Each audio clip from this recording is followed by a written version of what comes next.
Көзілі күңел күзгісі.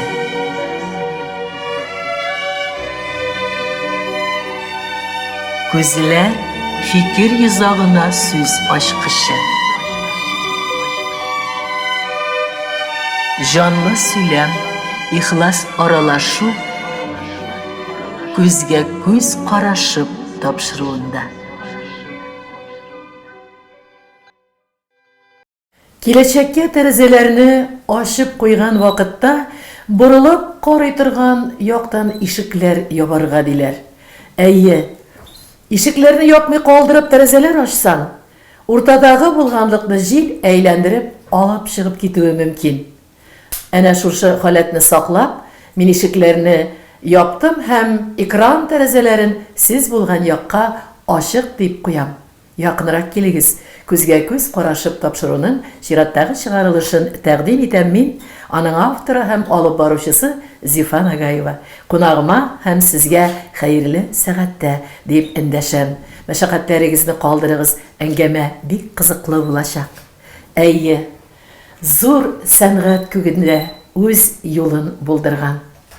Тамашашыларының яратуын, сүйуін, фидақар хизмәте, нықышмалы хизмәт еллары белән танылу ягына алып килгән. Башкортстанның һәм Татарстанның халык артисты, Уфа Нур Татар дәүләт театрының асыллардан асыл актрисасы бүген безнең белән.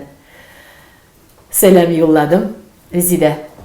Бик якын итеп, шырдаш итеп, замандаш итеп әңгәмәне Резидә дип алып китәсе килә. Исемеңдә җисемле. Ходай биргәч өйе бирә икән кешегә дип, әле тапшыруга әзерлек барышында да мин сиңа карап сыклану кичереп утырдым. Күптән көткән хыял, күптән сине чакырасы бар дип ниятләр кылып йөрдем. Менә бүген ниһаят син бездә студиябызда туган телдә кунакта. Әйе, 60-лардан артык героиняларга, образларга жан өргән. Бик күп тамашачыларыбызның яраткан актрисасы син. Без сине читтән карап торып бәхетле шәхес дип таныйбыз. Син үзеңне ничек дип таныйсың? Син бәхетлеме тормышта? Син бәхетлеме? Резидә Фахруллина язмышында дип беренче сорауны бирәсе килә. Бәхет бик зур төшенчә. Шуңа күрә мин я бәхетле, я бәхетсез генә дип әйтә алмыйм.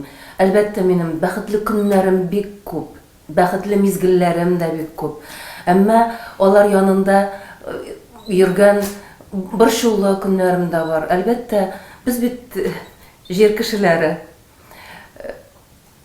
Безнең яшәешебез бәхеттән генә торса, без тормышның бәлки кадерен дә белеп бетермәгән булыр идек. Дөньяда бик күп төрле төсләр. Адәм язмышы да шулай. Шуңа күрә күбрәк ягы бәхетлемендер. Ә инде кичерешләргә, борчуларга бай көннәремдә җитәрлек булды. Шуңа күрә ничек телисез менә шулай аңлыйсыз?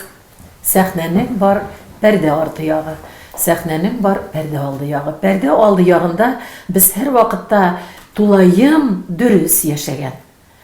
Тулайым матур тәрбияле, мәгънәле, күңелле, тирән күңелле, күпме образларны безгә яктыртучы һәм бәхет төшенчәсен һәрбер тамашачы күңеленә тигез өләшүче Резидәне күргәнбез. Пәрдә арты ул спектакльләр беткәннән соң кайту. Үзеңнең шәхси дөньяңа теге матур киемнәрне, уйнаган рольләрнең кәчтүмнәрен салып, элеп куеп, өйгә кайтып китү. Менә шул кайтып китүне бераз ерак айтасы килә. Резидәне шушы пәрдә алдына алып килгән матур дөнья, олы юл үткән, тиз генә килмәгән. Бу яуланган үрләр. Кичкенә чагыннан ук әйтергә кирәк, Резидә, белешмәне мин синең хакта инде азрак үзем яраткан актриса буларак белсәм дә, тырыштым эзләргә, яраткан җырларга, биергә, анда бер җирдә шундай тукталышта булдым. Яңа елларда әтиең издереп гармунда уйнаган булган.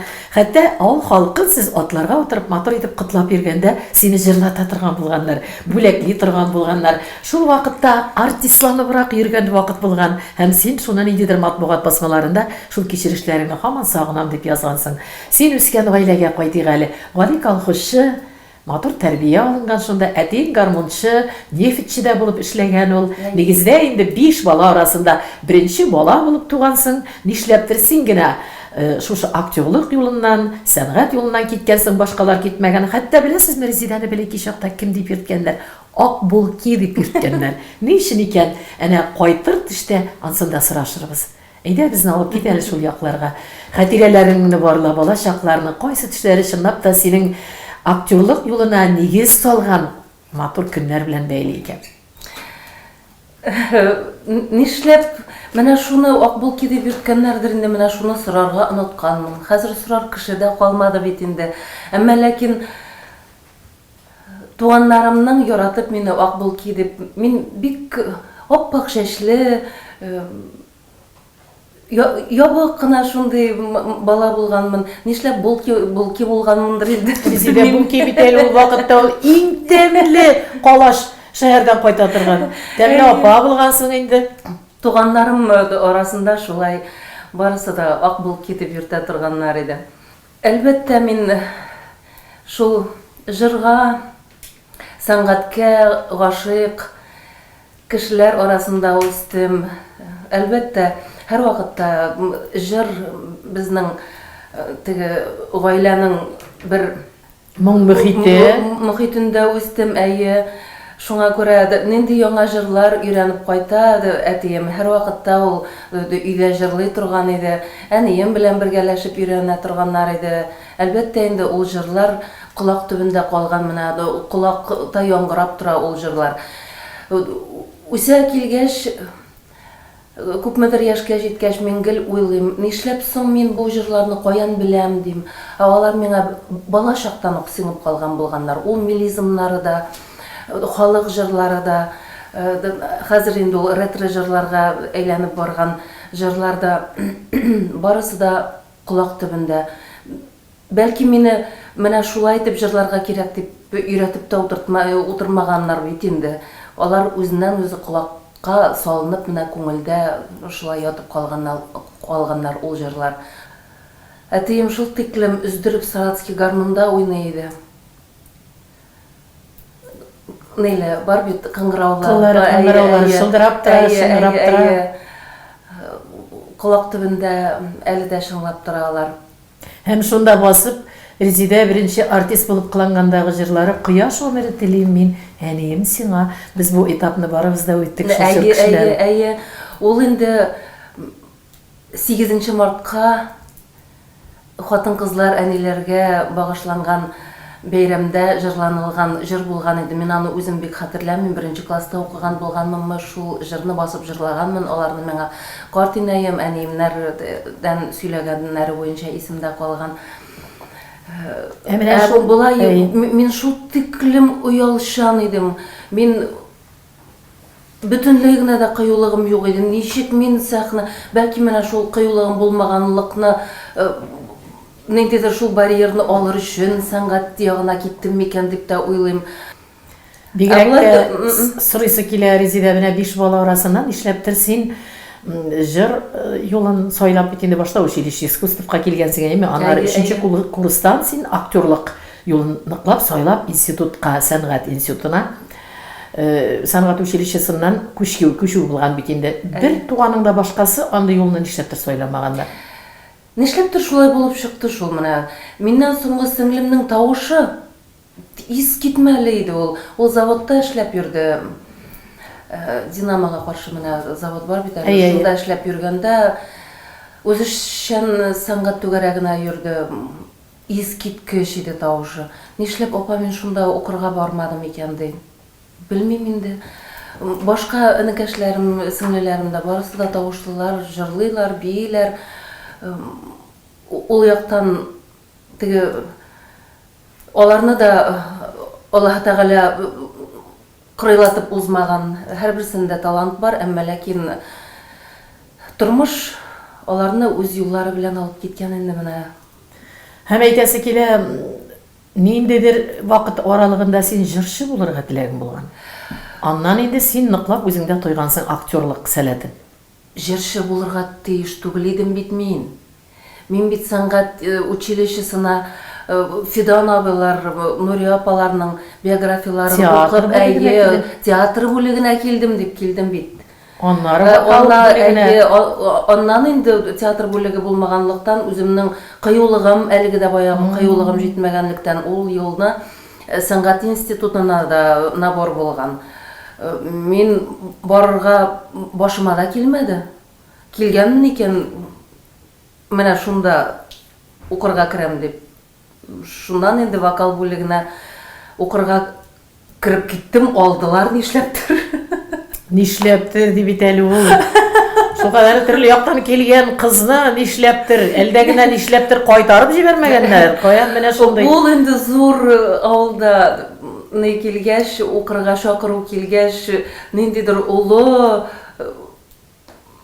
бер Бийек событие булды авылда, әйе, укырга шакырып шул училищедан Вакыйга булды. Вакыйга, зур вакыйга булды, әйе. Һәм вокал бүлегеннән ничек син инде аннан әллә инде үзләре укытучылары, ниндидер педагоглары? Әкренләп инде шәһәрдә үзләшеп, Уфаны белә башлагач, кайда нәрсә барлыгын беләп, мин бит беренче тапкыр укырга килгәндә 79 елда беренче тапкыр шул документларымны китергәндә беренче тапкыр шәһәргә килдем, Уфага килдем. Мин нишләптер анда шул елларда кызык булсын әле. Тамашачыларга да, үзебезгә дә трамвай белән троллейбусны да аермыйдым. Нишләпсең булар икесе дә нигә берсе трамвай, берсе тәгәрмәчтә йөри, берсе рельслар буйлап йөри икән. Соңыннан гына аңладым. Вокал бүлегенә укырга кирип киттем һәм шәһәрдә үзләшә башлагач институт барлыгын да белдем һәм 3нче курста инде подготовительный курсларга йөри башлап Фәрдинә Касимовна курсында һәм экзаменсыз, имтихансыз мине институтка алдылар. Әйе. Һәм бүгенге көнне без Резида Фахруллинаны танып беләбез. Шул еллардан чын-чынында дөрес юл сайланган язмышының хуҗасы булып киткәнсең икәнне белеп, күпме образларга, героиняларга син шундый матур оста итеп үзеңнең сәләтеңне биреп халыкка таныттың. Режиссерларың эшләгән режиссерлар, син бит инде безнең легендар исемнәр вакытыннан Нур театрының милли профессиональ беренче Нур театры, Сәгыйп Җамал, Гыйззатуллина заманындагы театр юнәлеше бер күпме аралык туктап изелеп торганнан соң 91 елларда статус алып киткән театрның беренче адымнарыннан син безнең театрны үз итеп, аның белән бер адымда киткән. Мин дөрес әйтәмдер, Резида, шулай бит? Менә дәүләт статусы алганчы 89 елдан 91 елга тиклем анда студия булган. Без дәүләт статусы алгач килдек, безне инде шакырып китерделәр, аңа тиклем бәлки иң авыр шакларын үткән анда артистларыбыз да бар әле безнең.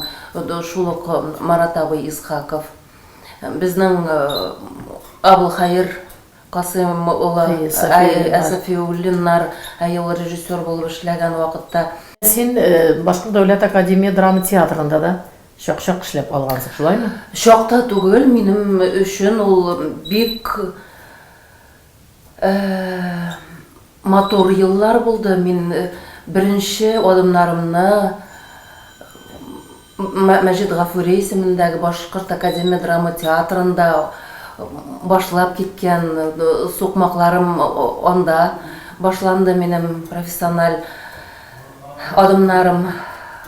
Ул да булса Туфан абый Миннуллинның Әниләр бәбиләр спектакленә экстерн мине экзамен бирдереп, имтихан бирдереп, гастрольга җибәрделәр. Ул минем өчен бик җаваплы көннәр иде, чөнки Нурия апа уйнаган Валентина ролен биреп, мине гастрольга җибәрделәр. институтның капка төбеннән утыртып алып киттеләр мине. Менә сиңа роль диделәр, юл буенча роль ятлап. Укып ятлап. Әйе, ул актрисаларга рәхмәт, ул вакыттагы Сәвия апалары. 5 ел Академия театрында эшләгәннән соң, Байтак икән, алай булгач. байтак рольләрем дә җитәрлек булды. Аллага шөкер, мин ул вакыттагы елларыма да бик рәхмәтлемен, чөнки матур рольләр уйнадым мин. Асыл ярда Ләләне уйнадым. 5 елда 15ләп роль уйнаганмын. Аларның теге бәләкәй зуры юк. Әмма ләкин күп кенә уйнап. Мәҗит Гафури Академия драма театрында эшли алу рольләрендә үзеңне күрсәтә алу, бу бик зур җаваплылык булган. Зур җаваплылык. Әле Нур театрында эшли башлагач та әле мин бер 2 ел микән барып рольләремне дә уйнап йөрдем. Инде 60-лардан артык образды яшь, син 60 кына микән? 60 кына түгелдер инде хәзер дип мине дөресләп куйдың. Тапшыру башланыр алдыннан Резидә.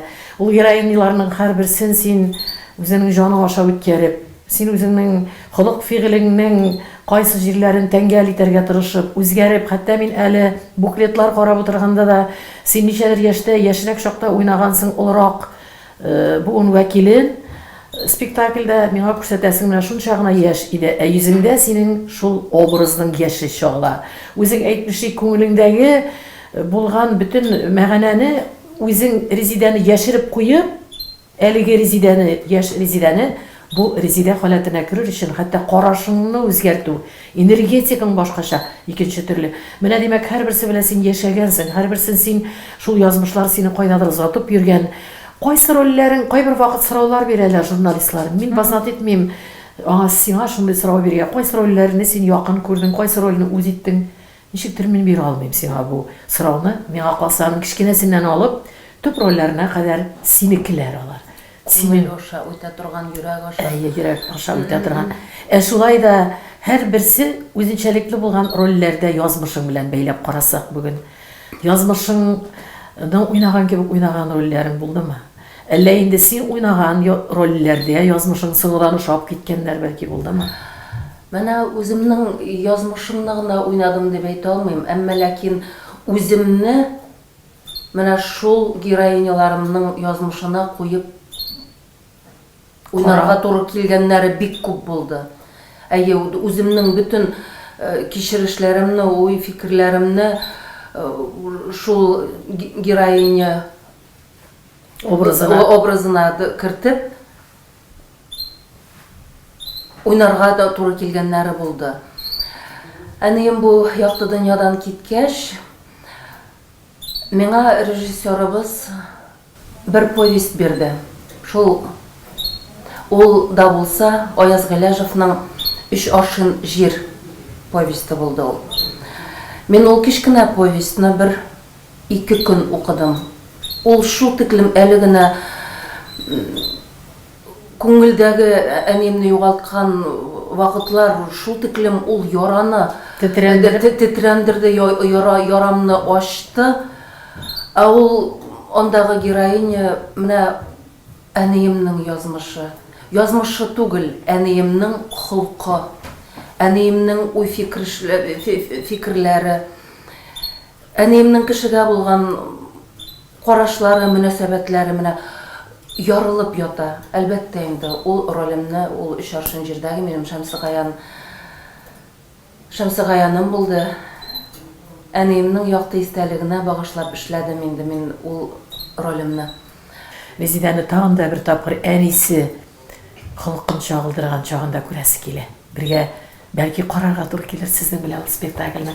Синең Резидә һәрбер образыңа булай тукталып, менә әлеге барган тапшыруны әллә ничә көннәргә, айларга хәтта озайтырга була, чөнки еллар белән куелган образлар. Ул шул ук Сәрвәр башмагым, Ромео и Джульетта, Шекспирның Джульеттасы, көздең без бөтенебез дә яратып карадык аны, Гөлсем, Исхакыйның, аннары әйтәсе килә, һәммәсе дә Ай булмаса йолдыз бар.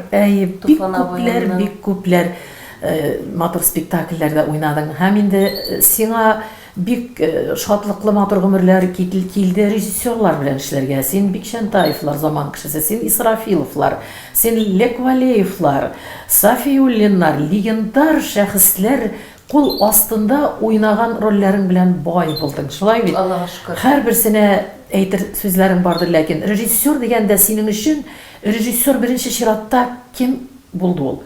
Ул без җырның мин сүз язганда сүзен әтисе дим, киен әнисе дим.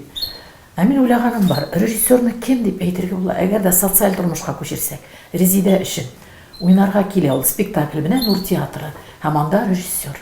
Режиссер пьесаны укып, үзенә куелышка ала икән, сәхнәгә чыгарам дип ала икән, ул аны бөтенләй белән күрә дигән сүз ул спектакльне. Алар күп компоненттан тора, анда художник да бар, композиторы да бар, сәхнә эшчеләре бар, кемнәр декорация эшләй, барысы бергә. Әмма ләкин алар барысы да режиссер күзлегеннән чыгып эшлиләр алар. Шуңа күрә эшләгән вакытта инде төрле чаклар була, бәхәсләшеп киткән вакытлар да була, килешмәгән чаклар да була, әмма ләкин ул бит иҗат, ул ансыз булмый, чөнки актерлар да бит тере җанлар, алар да үзләренең күзаллыйлар рольләре ничек булачагын, рольне укыганда ниндидер мизансценалар, ниндидер характерлары бөтенләй генә дә капма, син күз алдыңа китергән героинең бөтенләй капма каршы итеп китерергә мөмкин. Шуннан башлыйсың инде эшне башлыйсың, кайдадыр режиссер белән килешәсең, кайдадыр үзеңнең юлыңны да күрсәтергә тырышасың, үзең уйлаган ниндидер буяулар алып киләсең. Репетиция шурында ул мөмкин әле мизансценаларда алып киләсең. Рольләр күп катлы булырга тиеш. Бер роль берничә планнан торырга тиеш дип уйлыйм мин үземчә. Үземчә генә түгел, ул шулай булырга тиеш. Ул шунда гына ул зур объемный дибез булып чыга. Син шул җәһәттән режиссерларыңнан уңдым дип әйтә аласың? Әйтә алам. Аллаһка шөкер. Беренче елларда менә Нур театрына килгәч, без Байрас Надымович белән бик күп рольләр эшләдек бит инде. Аннан Абузахайр Касимович белән чыгарган рольләрем булды. Театрга килеп эшләгән режиссерлар бик күп булдылар. Алар һәрберсе минем иҗат юлымда матур юл калдырган шәхесләр. Из калдырган, шулай бит? Из калдырган, матур, якты булып калган кешеләр алар. Чөнки алар режиссерсыз актер үзе генә эшли алмый барыбер. Читтән караш кирәк. Ә без читтән үзебезне карый алмыйбыз, күрә алмыйбыз. Шуңа күрә теләмәгән рольләр уйнарга туры килдеме режиссер шул буенча? Теләмәгән рольләрне күңелемә бөтенләй генә дә якын булмаган, бөтенләй кире рольләрне үзем сорап алганым булды. Бу чөнки миңа актриса буларак гел бер буяулар белән генә нитмәс өчен менә ул да булса гүргә керер сер идедәге Дилбәрем.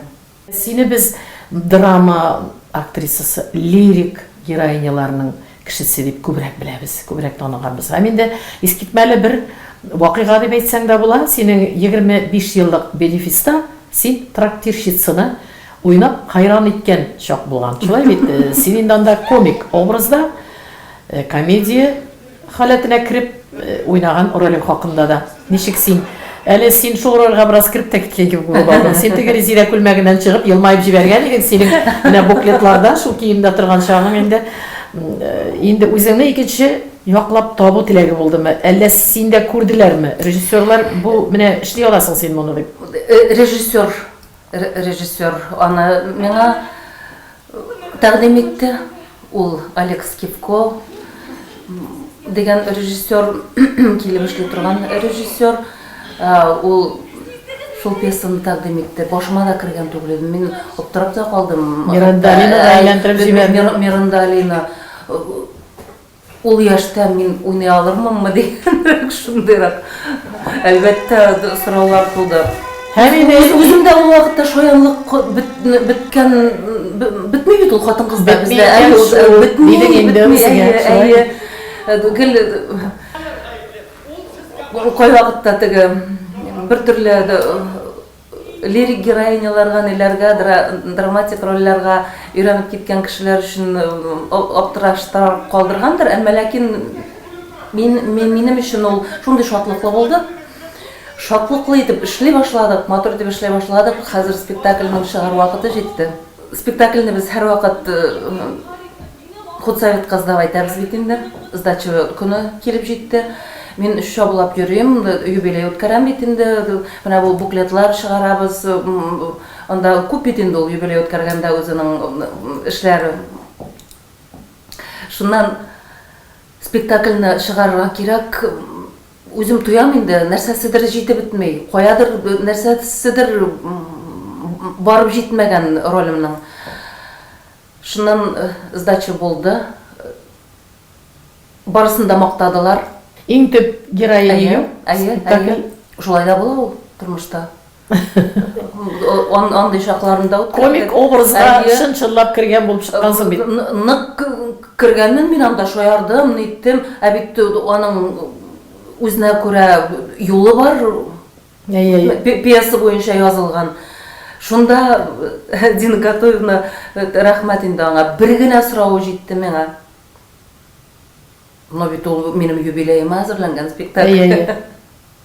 Мин аны бит ниндидер бер Кызык өчен эшләгән нәрсә түгел. Җиткерергә тиешмен, бер кимәлгә җиткерергә тиешмен бит. Нәрсә дип әйтәсең? Где она настоящая, а где она играет. Менә бер генә җитте миңа. Кайда ул уйный, кайда ул үзе. Искиткеч матур, һәрбер сәхнә артында булган әле аларның күпме маҗаралы вакытлары резидә була торгандыр. Рольгә чыгарга кирәк, нәрсәдер я өлгермәгәнсең, я башкача төрле роль вакытында бер нәрсә я килеп төшкән, я тукталышта калган. Шундый нәрсәләр хәтердә булганнар да бик күптер әлеме. Күп инде алар күп. Ул һәрбер роль чыгарганда мин һаман да яңа килгән студент кебекмен. Яңадан башлаган кебексең. Әйе, яңадан башлаган кебек. Ул сәхнә шундый шоклар да була бит. Резидә бик авыр шоклар була, сагыш йөрәктә. Сиңа уйнарга кирәк рольне. Тамашачы билет алган килә, сине күрергә килә, синең йөрәгең бөтенләй икенче төрле тибештә. Син уйнарлык хәлдә түгел, үзеңнең шәхси дөньяңдагы нидер бергәләнүләр, кичерешләр вакытта рольне уйнарга кирәк. Нур театрының ишекләрен ачып кирдең. Сәгать 7 звонок булды, һәм Резидә бөтенләй үзгә кешегә әйләнергә тиеш. Шундый вакытларда кайдан көч килә сиңа, кайдан көч табасың? Андый вакытларда була кызганычка каршы, әмма ләкин бик авырлык белән әзерләнәсең. Аллаһ Тәгаләм, Ходаем Аллакаем, ярдәмеңнән калдырма дисең. Укына сәхнәгә чыгып китәсең. Һәм сәхнәгә чыгу белән синең ул шәхси дөньяң ул тегендә кала. Син бөтенләй икенче дөньяда яши башлыйсың. Тамашачы бит минем шәхси тормышымны нәрсә икән дип жәлләргә килмәгән. Ул беркемгә дә кирәк әйбер түгел. Мин рольгә чыкканмын, мин үземнең ролемне уйнарга, үземнең хезмәтемне күрсәтергә тиешмен. Әле синең күзләргә багып утырам. Шул күзләр роль уйнаган тирәдә дә йөргән кебек. Һәм күзләр күп спектакльләрдә драма актрисасының яшьләнә, елап ала торган мизгелләрдә була. Менә елап чыгарырга кирәк яшне. Үзеннән үзе тәгәрим ул синең. Син аңа ниндидер үтәргеч бирәсеңме эштән? Күп вакытта менә минем бер нидем ролем шул әлегдә баягы Туфан абыйның Ай булмаса юлдыз бардагы Мәдинәсе. Ул бер вакытта да җырларга тиеш түгел. Бер вакытта да киресенчә яшен күрсәтә торган. Автор буенча, автор белән корылган бит инде аларның конфликтлары сәхнәдә. Мин сине шундый язмыш юлларына күрсәтәчәкмен, мин сине тезләндерәчәкмен, мин сине елатачакмын ди. Шул вакытта да җыламый калган.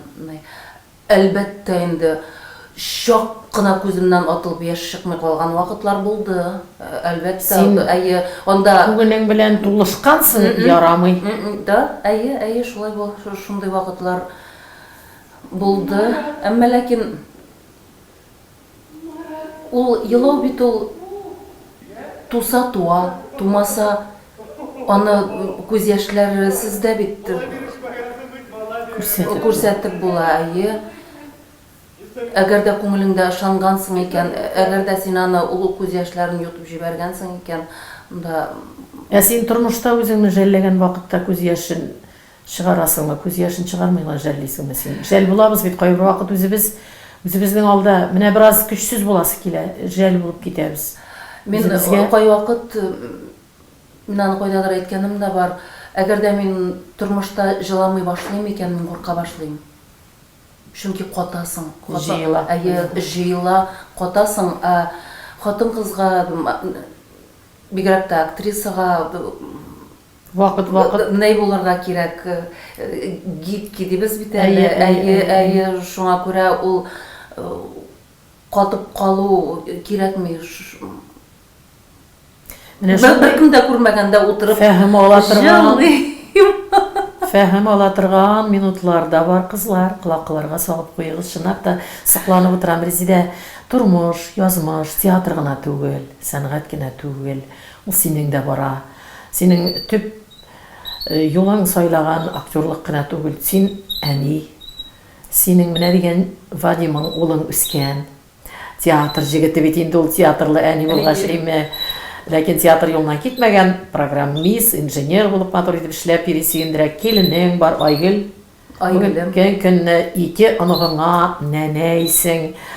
Тормышта беренче яшьлектән тормыш корган әтиләре булган, бөтенләй икенче юл кешесе булган, актер да түгел, җырчы да түгел. Ни өчендер аерылулар да кичерелгән ул вакытлардан. Шуңа күрә ул сорауны да бирми булмый, сине яратканнар бит. Алар ниндидер серне тискәре яктан белдерү өчен түгел, ничектер күңелдәш буласы килеп китү теләге була. Мин беләм, телевизор караучыларыбыз арасында да. Бер-берегезнең җанын аңламаулык син менә сәнгати күңелле кеше, ул хәрби күңелле кеше булганга булдымы? Әллә башка сәбәпләр булдымы? Ничектер шундый асыл гына корылган гаилә шелпәрәмә килгәнгә ниндидер сәбәп булдымы? Сәбәпсез генә мөмкинсең җавабыңны син баягы үзең әйткәнчә гипки гына әйтеп үтеп китәргә. Үзең теләгеңдә. Хисләрем тулып бетмәгәндер, нишләптер шулай үзем дә сизми калдым. Мин кияүгә чыктым. Шулай язмыш шулай кушкан булгандыр. Ул беләсезме, улымның әтисе Мансур шул тиклем положительный дибез бит кеше тормышта. Ул нык әйбәт кеше иде. Аның әйбәтлеге, кешеләргә булган мөнәсәбәте үзенә каршы кайта башлады. Ул каршылыкларга тора алмый башлады. Нык йомшак күңелле кеше иде. Мин аны һәр вакытта рәхмәт хисләре генә әйтә алам, чөнки ул мине чынлап торып яратты. Ниндидер юл мин сайлаганмын икән, мин дөньямны онытып, беркем турында да уйламыйча гашык булганмын икән, анысы инде.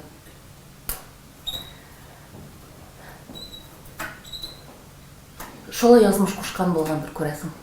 Һәм бу вакыт аралыгына рәхмәтле булган язмыштыр, чөнки шундый шалкан кебек малай үскән гаиләдә инде хәзер ир узаманы булып, бүгенге көндә нәнәй булып синәсең. Ләкин син шундый нечкә күңелле, ләззәтле, сине бит хәтта беләсеңме ни дип әйтәләр басмаларда, мин үзем моңа шаһид. матурлык, гүзәллек алиһәсе диләр. Сиңа гашык булганнар бик күп булгандыр. Синең рольләреңә, синең үзеңә сәхнәләрдә уйнауларыңа гына түгел, Резидәне минеке генә әйтәсе килә дигәннәр дә булмый калмагандыр. Менә яшьлегеңдә син ничектер аңламыйча да тормышка чыкканмын дисең. Бәлки гашык булып ул кадәр өлгереп тә хисләрең тулышмаган. Тормышта бик каты гашык булулардан син бәхет таба алган кешеме?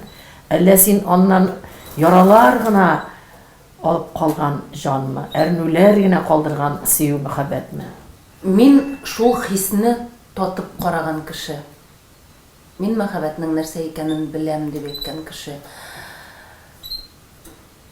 Дип әйтәсем килә. Чөнки ул хисне татып карамыйча яшәү дөрес түгелдер. Минем шундый танышларым, минем якыннарым бар. Ансыз да яшиләр. Тынышрак яшиләр. Бернинди яралы язмышсыз яшиләр алар. Әмма ләкин безгә шулай туры килгән инде. Куркыныч тынычлык дип атала ул. Куркыныч тынычлык. Ул бер заманны килеп, шундый итеп шар булып җыелып, бу хиссезлек. Шул кадәрлек дөрес булмаган яшәү. Ничектер үзеңне алдап, миңа бар да иде, минем әйбәт, миңа тимәгез диючеләр бар. Бәлки безне күпләр экран янында аңламас, ләкин мин дә синең хисләр белән килешәм. Бер тапкыр татып карау да бу дөньяда күпкә үзеңне мәхәббәтне генә тату түгел, күпкә үстереп, көчле итәргә өйрәтеп, Көчле итә, әлбәттә. калдыра китә. Ул минем язмышым гына түгел, көчле итәргә өйрәткән. Минем героиням уларымда мине бик күп нәрсәгә өйрәттеләр. Өйрәтәләрдер, аларның эзләре бик күп калгандыр, чөнки бик күп төрле язмышлы ханымнарны уйнарга туры килде. Аларның һәрберсе дә миңа ниндидер тәэсир ясаган, монда салып куелган. Мин менә бу героиням кебек булырга тиеш түгелмен. Мин ул юлны үтәргә тиеш түгелмен. Син хәзер шул кадәрле акыл җыйгансың бу образлар белән. Шуңа күрәме? Алар миңа бик ярдәм иттеләр. Хәзер инде бар шундый җырларда бар, сәхнәләрдә әйтәбез, яшибез, ялгызлык дигән әйбер бар. Ялгызлык юк диләр, парлап яшәүләр. Хиссез, мәхәббәтсез яшәгәндә без ялгыз түгел диләр, ләкин белмиләр. Жан ялгыз. Жан ул барбер ялгыз. Жанга иптәш булмаса, кырында иптәшең булу белән ул бәхет түгел тормышта. Ләкин әйтүләр бар, ялгыз булып мин бәхетле. Менә бүген кайсысы ягында Резидә? Резидәгә бүген әллә нинди сөюләр вәгъдә итүчеләр булырга мөмкин. Әллә нинди бәхетләр, мин сине бәхетле итәм. Резидә хәзер шул кадәрлек акылга утырган, бу мәхәббәт белән бәхеткә юлда. Шуңадыр син бик якын җибәрмисең хәзер. Йөрәк янында менә ширма дип әйтәбез без төшергән пәрдә, бу ягына рөхсәт бик юк. Якларда бәлки сизелеп торалар. Син хәзер үзеңә гомумән сайладыңмы шушы юнәлешне? Мин ышанмыйм. Беләсезме, мин нәрсә дип әйтәсем килә. Ул бит без эзләнеп йөрүдән генә ул кеше очрамый. Ул кинәт кенә каядыр Аллаһ Тәгалә очратырга теләткән икән. Ул бөтенләй уйламаган җирдә килеп алдыңа басарга мөмкин. Шуңа күрә мин әлеге вакытта мин шундый гармонияда яшим, чөнки минем эшем күп. Мин шул тикем эшкә чумганмын. Мин ялгызлык турында уйларга минем вакытым да юк. Мин кайчакта шынлап торып менә башымны ял иттерәсем килә. Үзем генә калып, үз кичерешләрем белән генә яшәп аласым килә. Ул да миңа бик эләгеп бетми. Шуңа күрә аңлыйсыздыр инде. Аңлыйм, режиссерлыкта бүгенге көнне труппа җитәкчесе булу, сәнгать институтында сәнгать теле буенча дәресләр алып бару, нәнәй булу, әни булу, кайнә булу, bütün вазифалардан Резидә булуны калдырсак, бүген үзең әйтмешлек итеп барган юлыңнан Кайда бунасыңны белмим диләр. Шап итеп башына яңа сөю килеп төшеп, башыңны югалтып, гашыйк булудан куркып яшисеңме? Кирәкми дисеңме? Бәлки белмисең генәдер әле. Уйлыйм мин ул турыда. Еш кына уйлыйм. Я син беләсең, уйлаган ярата алырмынмы дигән җавабым юк. уйларны тегендә яза баралар. Әле дә безнең белән Аллаһ Тәгалә башында, Резидә. Әйтәләр бит, үзең яратканда, үзеңне ярату түгел, кемнедер яратканда, кемнедер бәхетле итү, үзеңә зур бәхет булып килә. Шул да бер мәхәббәтнең бер ягы, бер юнәлеше. Резидә белән мәхәббәт, гашыйк булу серләре турында гына да бик матур иде. Әллә күпме минутлар сөйләшеп утырасы килә. Резидә, нәнәй булып буламы? Оныгыма, Айбулатыма, аның картәтәсе дә. Без Альбинаны көткәндә малай көттек. Берничек тә белдертмәде, кыз булып туасын. Айбулат дип исем кушып эзләп куйган идек, әзерләп куйган идек. Әмма ләкин ул Альбина булды. Һәм менә чират җиткәч инде Айбулатыбыз туды. Картәтәсе дә Айбулат. Оныгы булса Айбулат булачагын белеп китте бу дөньядан. Шуңа күрә бәхетле булсыннар. Озын гомерле, игелекле булып үссеннәр, сәламәт булып үссеннәр. Мин синең турыда шул кадәрлек тырыштым, үзем өчен дә ачарга. Теге якка да кирип карыйм, контактларыңа да кирип карыйм, басмаларны матбугатның еллап Башкортстан актрисалары дигән җирләрдән эзлим. Шуннан соң басмаларны күз алыйм, берәр белми калган ягым булмасын дип. Һәм инде бигрәк тә байыдым бит әле мин, Резидә. Контактка кирдем. Син минең кебек философлар әйтемнәрен, уйдырмаларын яратасың икән, үзеңә һәр вакытта ниятләп куя барасың. Син шулай ук аш су белмәсен бик яратасың икән. Синең аркада, синең тапшыруга әзерләгәндә, синең рецепт белән бер камыр куеп, пешерергә вакытым җитмичә, ул камыркаем гомердә булмаганны кабарып, тапшыруның яхшы буласын шунда ук белдем.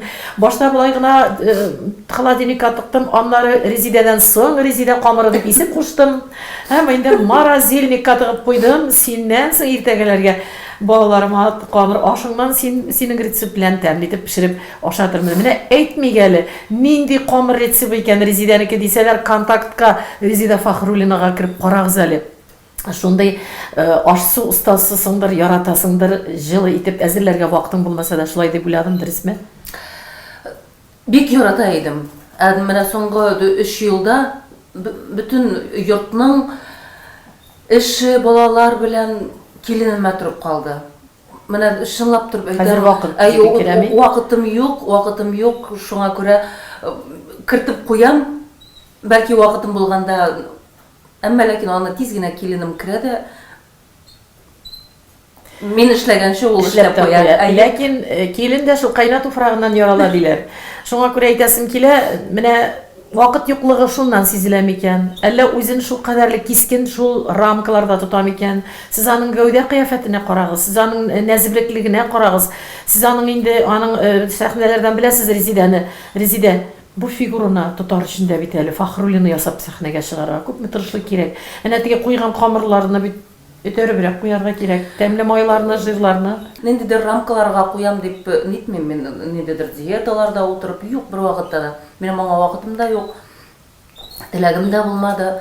Әмма ләкин соңгы вакытларда менә инде Тыелыбрак торам, чөнки ул фигур сакладымда түгел, иртәнгелеккә шешендерә.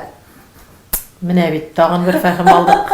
Шишендерәсе өчен дә ашамый торырга икән хәзер телевизор караучылар. Инде бәлки миндә генә шулайдыр. Симермәс өчен ашамаска, исән сау булыр өчен, теге яки бу агзаңны сакларга ашамаска, инде хәзер шишенмәс өчен ашамаска, су эчмәскә Резидә бик матур итеп аралашып утырабыз. Шунда елмаюлы вакытлар әлбәттә калдырабыз тамашачыларыбызга, телевизор караучыларыбызга. Мин синең хакта аз гынадыр эштән берендә әйтәсе килгән сүзләремне, аласы килгән җавапларымны алмагандыр. Ләкин бер зур диңгезгә, туган теленең зур диңгезе, Моңдарья диңгезендә тамчы гына булып, шундый тамашачыларыбызга матур уйдырма бер өлеш калдырып китәсең бүген.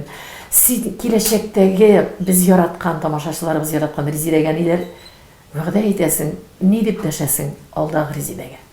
Үземә хыянат итмәскә. Үзем белән гармонияда яшәргә. Бу бик кирәк. Бик кирәк. Үзеңә хыянат итмәү һәм гармонияда яшәү, ул үзе бер зур бәхет. Мин актриса буларак, әлбәттә инде рольләрем дә булыр. Студентларым да имтиханнарын Аллаһы бирсә матур итеп биреп чыгарлар. Бигрәк матур. Хәтта тавышны бер никадәр акрын айтып, шулай дип әйтеп, ассыклап куясы килә, бигрәк тә үзем булып калыйм дигән Резида фикерләрен. Сез ничектер, дуслар, мин бу тапшырудан бик күп үземә бирәсе сорауларга җаваплар алдым. Әйе, тапшыруны болай дип тамамлыйсы килә, Резида. Синең шул контактта караган философларның уйдырмаларына тукталганда, фикерләренә син дә минем кебек Амар Хаямны яратасың икән. Амар Хаям болай дип әйтеп калдыра. Яктылыкның 7 мөгъҗизәсе бар. Ишетү, күрү, тоемлау, уйлау, сөйләү, шатлану һәм ярату. Ходай шушы яктылыклардан, шушы мөгъҗизәләрдән безне айырмасын иде. Күзгә күз карашып, тапшыруның чираттагы чыгарылышы ахырына якынлашты. Бергә булыйк. Җомга кичке 21 сәгатьләрдә, якшәмбе кичке 17 сәгатьтә һәм сишәмбе иртәнге 11 сәгатьләрдә күзгә күз карашып тапшыру һәр вакытта туган тел экраннарында сезнең өчен пәйда булачак. Күрешкәнгә кадәр.